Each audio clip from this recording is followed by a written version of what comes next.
Perkenalkan, nama saya Alfira Tiara dari S1 Akuntansi dengan NIM 19441721. Di sini saya akan menjelaskan terkait dengan rasio keuangan. Rasio keuangan merupakan salah satu alat untuk menganalisa dan mengukur kinerja perusahaan dengan kondisi atau data keuangan perusahaan yang sedang dioperasikan. Jenis-jenis rasio yaitu ada 4, yaitu 1. Rasio likuiditas, kedua rasio solvabilitas, dan yang ketiga rasio profitabilitas, dan yang terakhir rasio aktivitas. Rasio likuiditas. Rasio ini digunakan untuk mengukur kemampuan perusahaan dalam membayar atau melunasi kewajibannya dalam skala pendek yang harus segera dipenuhi. Macam-macam rasio likuiditas yaitu 1. Current ratio, 2. Quick ratio, 3. Cash ratio. Contoh 1, current ratio dengan rumus aktiva lancar dibagi dengan hutang lancar dikali 100%. Current ratio 2019 diperoleh 129,11%, current ratio 2020 diperoleh 154,32%. Dengan ini, berdasarkan hasil perhitungan rasio keuangan pada PT Astra International Tbk selama periode tahun 2020, yaitu perusahaan mengalami kenaikan. Hal ini disebabkan oleh kenaikan aktiva lancar yang diikuti dengan penurunan hutang lancar. Kenaikan kemampuan perusahaan untuk membayar hutang lancar ini menunjukkan bahwa tingkat likuiditas perusahaan meningkat.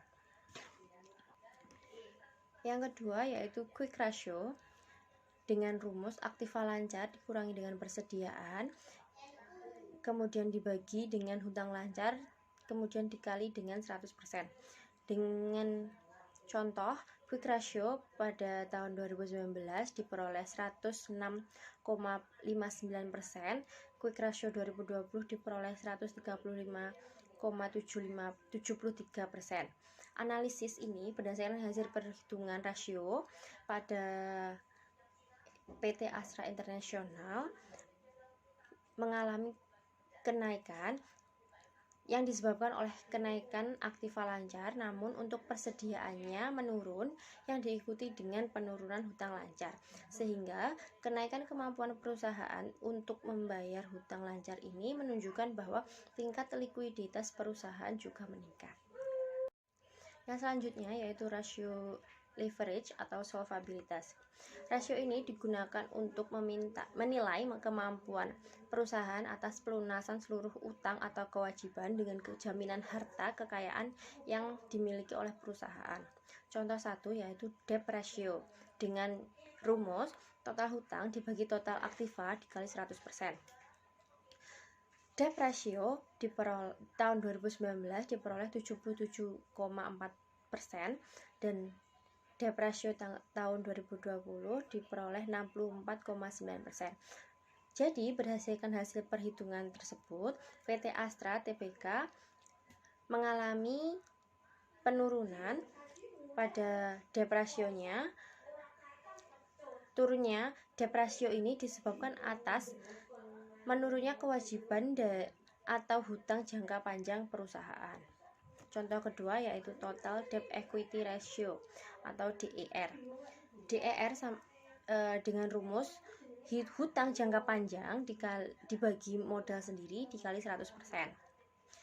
DER 2019 diperoleh persentase 88,4 dan DER 2020 diperoleh 73%. Analisis, jadi berdasarkan hasil perhitungan rasio pada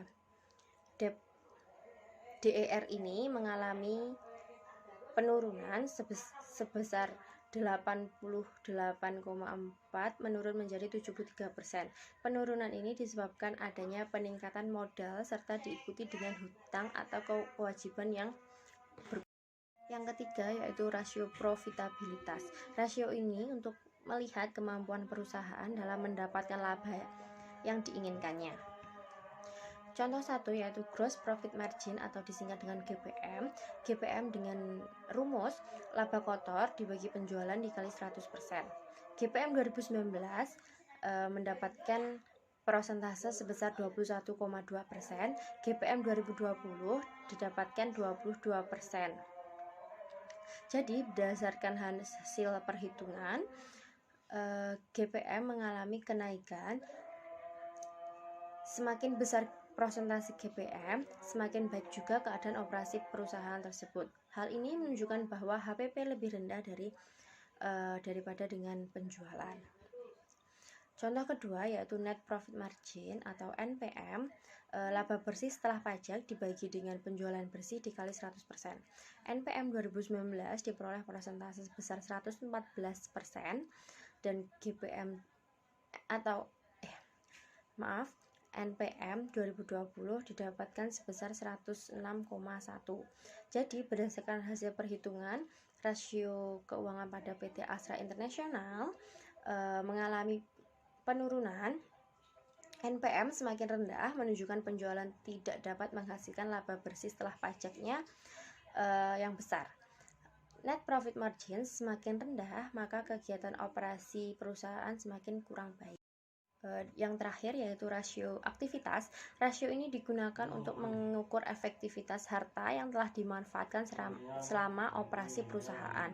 Contoh 1, perputaran total aktiva atau total asset turnover, yaitu disingkat dengan TATO, dengan rumus penjualan dibagi total aktiva dikali 1 kali. TATO 2019 mendapatkan 1,83 kali. TATO 2020 didapatkan 1,32 kali. Analisis, jadi perhitungan hasil rasio keuangan pada PT Astra International Tbk mengalami penurunan. Semakin rendah angka tingkat perputaran aktiva, maka semakin tidak efisien juga perusahaan mengelola total asetnya dalam menghasilkan penjualan terhadap kegiatan operasinya. Contoh kedua yaitu perputaran persediaan atau inventory turnover ratio atau yang disingkat dengan ITO, dengan rumus HPP dibagi rata-rata persediaan dikali-kali.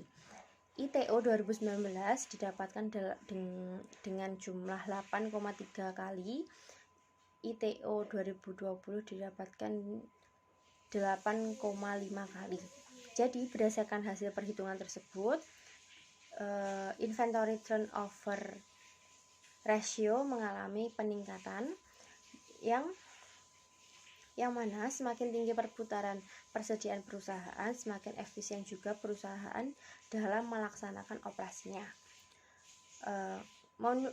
ITO tersebut menunjukkan bahwa dana yang tertanam dalam persediaan berputar sebanyak 8,5 kali dalam setahunnya.